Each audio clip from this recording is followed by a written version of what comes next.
Shifting focus to the ongoing fighting in the Democratic Republic of Congo between the army and the Rwanda-backed M23 Rebels.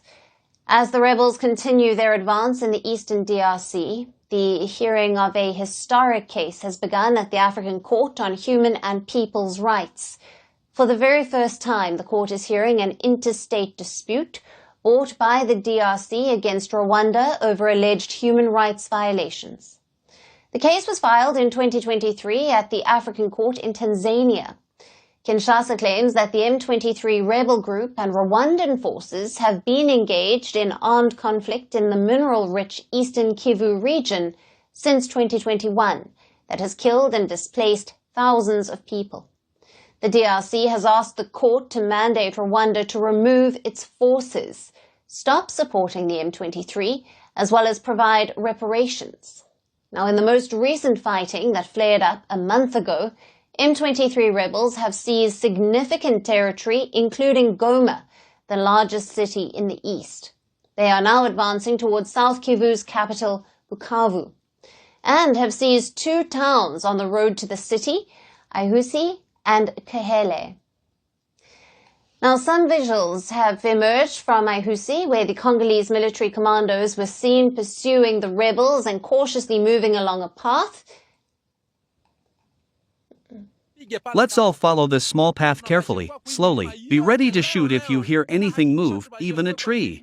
We are fighters, tracking the enemy until we cross paths with them. The people you see are soldiers. Keep a 5-meter distance. Let's hunt the enemy down where they were last seen until we eliminate them. We must ensure they are driven out of this hill. This is the commander, Colonel Jaribu, speaking. We are pursuing the enemy to their last stronghold as they have just fled toward the village of Matunakamba. And these clashes come as fighting has re-erupted after a calm of 3 days, following a regional summit attended by Rwandan and DRC presidents last week.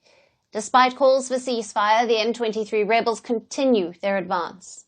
Meanwhile, tensions are also escalating with other African nations. Burundi, which borders both the DRC and Rwanda, has warned of retaliation if its troops are attacked by the M23 rebels in DRC. It has accused Rwanda of being a bad neighbor. Burundi has sent around 10,000 soldiers to South Kivu to support the Congolese army. So far, at least 20 peacekeepers, including 14 from South Africa, have been killed during the clashes between M23 rebels and Congolese forces. Involvement of foreign soldiers risks the crisis to escalate into a regional war. Overall, more than 3,000 people have been killed and 2,880 have been injured, with over 500,000 displaced in the fighting since last month, as per the United States. Amid the crisis, the DRC has also shut its airspace for aircraft registered in Rwanda.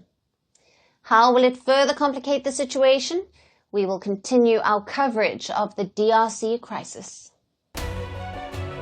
We're calling the show Vantage. We hope you like what we put together for you. Touted as the minimum defense from that video. India's neighbors were the first to send this special edition of Vantage live from the White House throughout this week. Yes, Hindu Mandir in we're on our way to Tel Aviv. Team measure, but it's also the perfect way to drive. I don't think that Prime Minister of Bhutan, Sherin Tagwe. Welcome to 60% of the world's office. Prime Minister Modi did the iron. We were actually How are you doing? How do you like? It's been 1 year since that meeting. Iron bars separate you from the outside. Out the vote effort. Trump had, it says, and at $4.3 trillion. 300 billion by 2030. That's what we need to tackle climate change.